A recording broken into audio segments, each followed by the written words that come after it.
My friends, I want to talk to you tonight about something very important.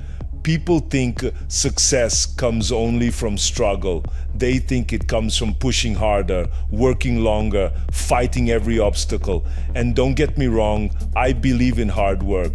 Nobody worked harder than I did when I came to America. Nobody handed me anything. But tonight, I want to talk about something even more powerful. I want to talk about what is happening inside your mind. Because before I became a champion, before I became a movie star, before I became governor of California, every one of those things existed first in my imagination. I saw it before I touched it. I believed it before I achieved it. And that is what so many people miss. You have been on a journey, maybe for years. Maybe you have been visualizing the life you want. Maybe you have been saying affirmations. Maybe you have been looking at your goals every day and wondering, when is it finally going to happen? Maybe there are mornings when you look in the mirror and the person looking back at you does not yet match the person you know you can become. And then that little voice appears, the voice of doubt, the voice that says, maybe this isn't real, maybe I'm fooling myself, maybe things never change. I know that voice, everybody knows that voice. But I'm here to tell you something. That voice is a liar.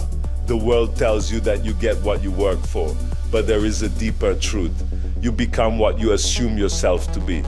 The distance between where you are today and where you want to be is not measured in miles. It is not measured in money. It is not measured in luck. It is measured in belief, because every achievement begins as an assumption. Every transformation begins as a decision. Every great accomplishment begins when someone says, this is who I am, long before the world agrees. Think about it.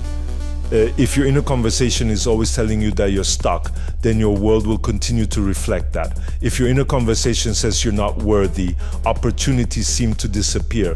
If your inner conversation says success belongs to other people, then somehow success always stays just out of reach. But when you begin to live from the assumption that your wish is already fulfilled, something remarkable happens. You stop chasing. You start becoming. And that changes everything. Most people misunderstand this principle. They think visualization is something you do for 10 minutes and then spend the rest of the day worrying. They imagine success and then they immediately check the outside world to see if it arrived. They plant the seed and then dig it up every morning to see if it is growing. Of course, it doesn't grow.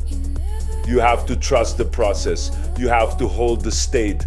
You cannot spend 5 minutes believing and 23 hours doubting. You cannot say, "Would I already have it," while constantly looking for evidence that you don't.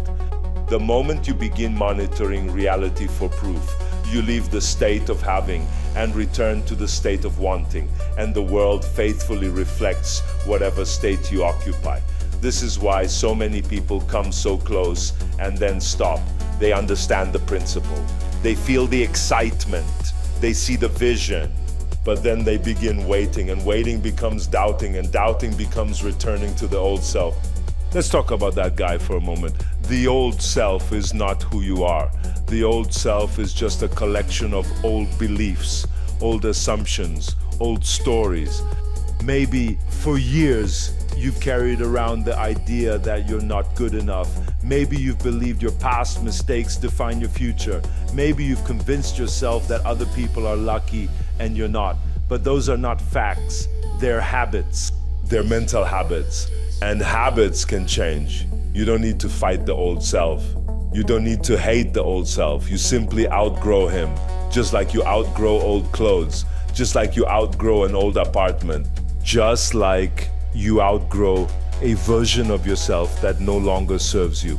You leave it behind, that's all. One of the most liberating truths I ever learned is this: the person you want to become already exists.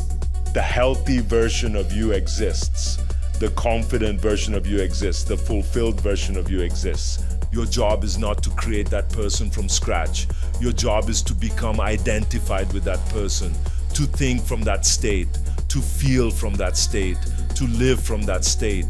And when you do, the world begins reorganizing itself around your new identity. Now, I want to talk about feeling, because feeling is where the magic happens.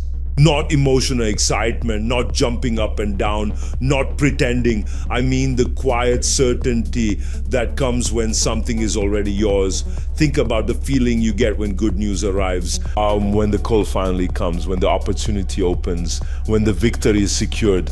There's a sense of relief, the sense of certainty, a sense of peace. That feeling is powerful. And what Neville taught is that you don't wait for the outer world to create that feeling. You create the feeling first. You generate it from within. You live in it, you dwell in it, and then the outer world catches up. Now listen carefully. If you're hearing these words, there's a good chance you're very close, closer than you think. Because people who are completely disconnected from this truth don't seek it. They don't hunger for it.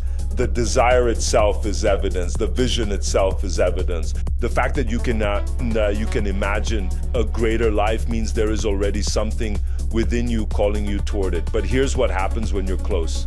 The old reality often gets louder. The old problems seem bigger. The old circumstances appear stronger, and people panic.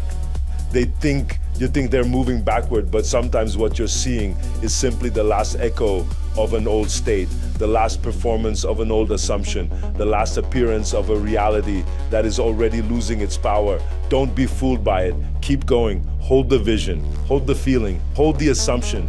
Trust that there are forces at work beyond what you can currently see, because you do not need to know how everything will happen. You only need to know who you are becoming. The how is not your job. The who is your job. Every night when you go to sleep, you surrender control. You don't manage your heartbeat. You don't supervise your breathing. Life knows what to do. And in the same way, when you assume the state of your wish fulfilled, you allow life to organize itself around that assumption. So stop monitoring, stop worrying. Stop checking every 5 minutes. Instead, become the person. Live as the person. Think as the person. Feel as the person. And let the world do what it always does. Reflect back to you the state you consistently occupy. My friends, you are not your past. You are not your mistakes. You are not your current circumstances. You are not the limitations that others placed upon you. You are consciousness choosing a state. And at any moment you can choose a new one. The moment you do, the future changes. The moment you do, a new reality begins forming. The moment you do, the world starts rearranging itself around a different version of you. So if there is one thing I want you to remember tonight, it is this. Do not strive. Do not force, do not obsess, become. Become the person who already has the life you desire. Become the person who already knows it is done. Become the person who no longer asks whether it is possible, and then walk forward with certainty. Because the world cannot help but respond to the identity you consistently embody. You are closer than you think. Keep going. Stay faithful to the vision. Stay faithful to the assumption. Stay faithful to the person you have chosen to become. And remember, the greatest transformation does not happen when the world changes. It happens when you change. And when you change, everything changes. Thank you very much. And as always, I'll be back.